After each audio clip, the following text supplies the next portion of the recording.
ایک ایک لاکھ مسلمانوں کے قافلے گھر سے نکلتے تھے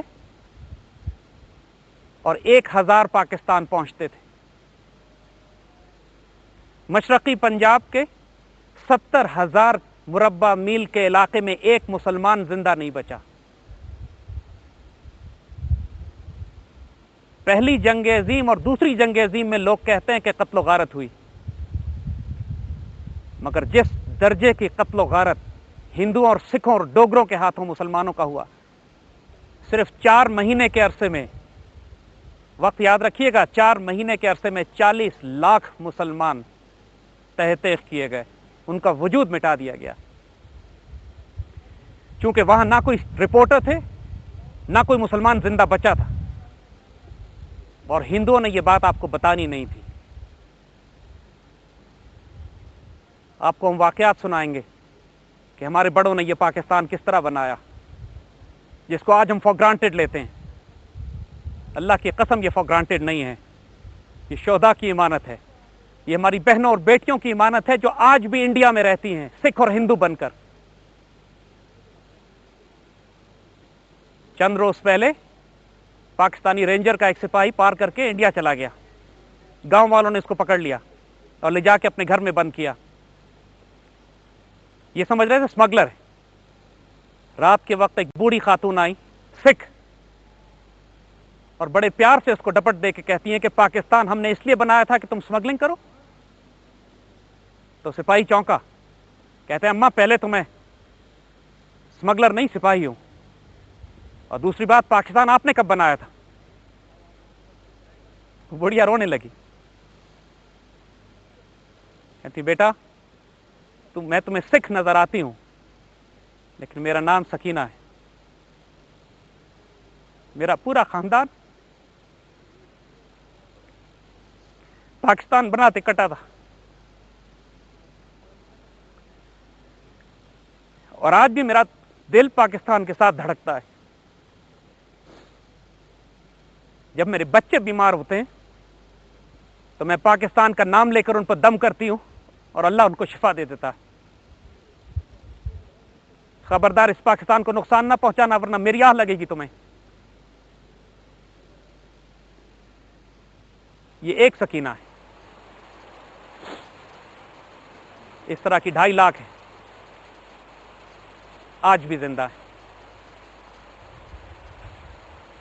انہوں نے اپنی قربانیاں، اپنی عزت، اپنی آبرو، اپنے خاندان لٹائے تھے ایک عشق کی خاطر، ایک جنون کی خاطر. اب یہ کمبخت جو آج بات کر رہے ہیں کہ پاکستان بنانے میں غلطی ہوئی، پاکستان بننا نہیں چاہیے تھا، ہمیں ہندوؤں کے ساتھ ایک ملک میں ہم رہتے. ایک بات یاد رکھیے گا، مسلمان ہندوستان میں 1400 سال پہلے پہنچے تھے، اور ہمارے پہنچنے کی وجہ یہی تھی یہاں پر کہ کچھ کمینے ہندوؤں نے ہماری عورتوں اور بہنوں پر ہاتھ ڈالا تھا، اور ایک غیرت مند محمد بن قاسم ان کی عزت بچانے کے لیے پاکستان آیا تھا. ان کی تاریخ، ان کی جبلت، ان کی خصلت یہی ہے ہمارے دشمنوں کی کہ جب ان کو اختیار ملتا ہے، جب ان کو اقتدار ملتا ہے، جب طاقت ان کے ہاتھ میں آتی ہے تو یہ دنیا میں ابلیس کی شکل میں نمودار ہوتے ہیں. انسانیت ان سے شرم کھاتی ہے، درندے.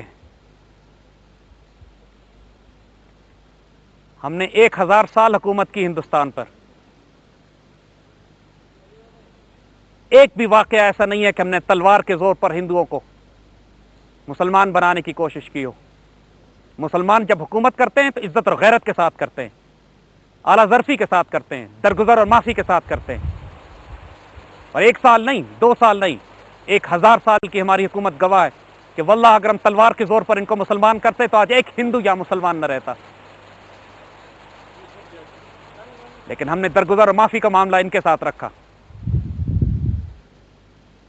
ہندو ایک ایسی قوم ہے جو اس قابل نہیں ہے کہ یہ ان کو حکومت دی جائے، کیونکہ یہ اپنے آس پاس رہنے والی ہر قوم کو تہہ تیغ کرتے ہیں. یہ ان کی تاریخ ہے. ایک بات اور یاد رکھیے گا کہ پاکستان دو چیزوں سے مل کر بنتا ہے. ایک پاکستان کا نظریہ ہے, ایک پاکستان کا جغرافیہ ہے. پاکستان کا نظریہ اسی وقت قائم ہو گیا تھا جیسے قائد اعظم نے فرمایا کہ جب سندھ میں, جب ہندوستان میں پہلا ہندو مسلمان ہوتا ہے. پاکستان اس وقت قائم ہو چکا تھا. محمد بن قاسم نے جو ریاست بنائی وہ بھی پاکستان تھا. پھر اس پاکستان کا جغرافیہ پھیلتا چلا گیا اور ہم پورے ہندوستان پر غالب ہوئے. پھر ایک وقت آیا کہ ہم اس پاکستان کا جغرافیہ سکڑنا شروع ہو گیا. ہماری غفلتیں, ہماری کوتاہیاں, اور پھر ہم نے یہ وقت بھی دیکھا کہ پاکستان صرف محدود ہو کے دہلی کے لال قلعے میں رہ گیا تھا. اور وہاں سے پھر ایک تحریک پھر شروع ہوتی ہے اس پاکستان کو دوبارہ حاصل کرنے کے لیے جو مسلمان اپنے ہاتھ سے آہستہ آہستہ کھو رہے تھے. مگر پاکستان کا نظریہ ہمیشہ سے تھا, ہمیشہ رہے گا, اور جب تک اس سرزمین پر ایک بھی مسلمان باقی ہے پاکستان قائم رہے گا انشاءاللہ. جی زید صاحب, باتوں کا سلسلہ کنٹینیو کریں گے. ایک وقت ہے بریک کا, واپس آتے ہیں.